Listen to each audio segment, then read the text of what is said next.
Good morning, John Augustine, back again. Hope I find you well. There we are. Were you there when they crucified my Lord? Were you there when they crucified my Lord? Sometimes it causes me to tremble, tremble, tremble. Were you there when they crucified my Lord? Were you there when they nailed him to the cross? Were you there when they nailed him to the cross? Sometimes it causes me to tremble, tremble, tremble. Were you there when they nailed him to the cross? Were you there when they took him down from the cross? Were you there when they took him down from the cross? Sometimes it causes me to tremble, tremble, tremble. Were you there when they took him down from the cross? Were you there when they laid him in the tomb? Were you there when they laid him in the tomb?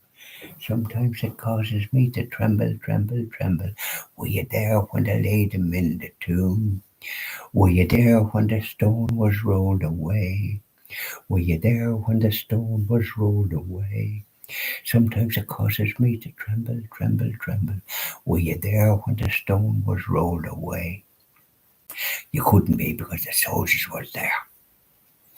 And on Easter Sunday morning, when that big rock was moved away by the angels from the tomb, and the noise came from heaven, our Saviour was rising from the dead, they went as white as sheets and ran like jackrabbits. And Caiaphas said to them, "What are you doing here? I thought you were guarding the tomb." They stopped the apostles doing anything. The rock was moved away from heaven, and we got a terrible fright. There was a noise. Oh, I say, you're right. Well, say nothing about it. So they took the 30 pieces of silver to stay quiet, but we know all about it now, don't we? You can't hide the truth, correct and right.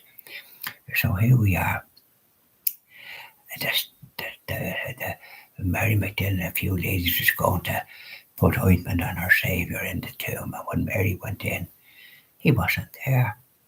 And she came out crying. She says, "Where did they put her Jesus, that we can go and bring him back?" And there was a man there, looked to be a gardener, she thought, but it was Jesus. And he said, "Mary, Mary, don't cry.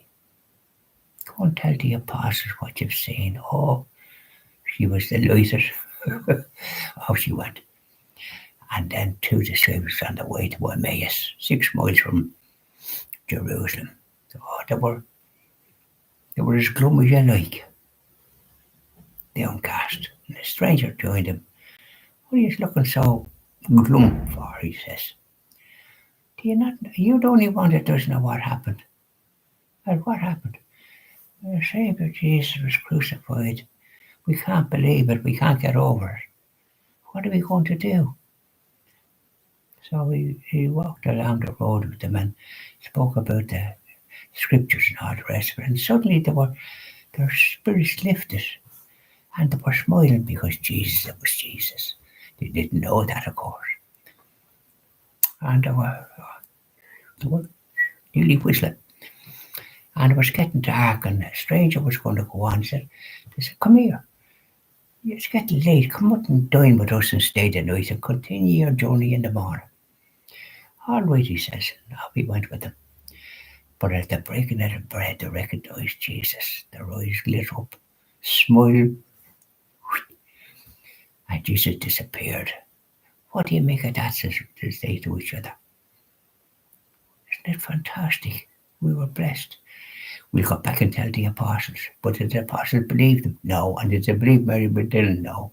And when Jesus appeared to the apostles, he said, "You're the right, you got the messages. You give out to them." And he showed them the wounds inflicted on his hands and feet. But poor Thomas wouldn't believe either. They were doubting Thomas. And then Jesus appeared again when Thomas was there. And he said to Thomas, "Put your hands here." And Thomas did to his wounds and fell to his knees, saying, "My Lord, my God." And Thomas looked at him nicely. "You believe, Thomas, because you've seen. Blessed are those that haven't seen." And that's Catholics down to centuries who believe, and we shed many a tear when we contemplate the passion and death of our Saviour. So there you are, little story. It's always as well to tell it, isn't it? Bye now and enjoy the rest of your day until this evening. It was late when I come back yesterday evening. 9 o'clock or more, I was knackered. We were visiting Daniel O'Connell's, the famous liberator, but of course it was late, the place was closed, but we got a fair idea and took some photographs. There was a church there too, so we'll be going there this morning, hopefully about 9:30, so that we can, because it closes at 4. Yeah, and I hope we'll be back at a civilized time because, God, I was very tired last night. Could hardly stand. Bye now, enjoy the rest of your day.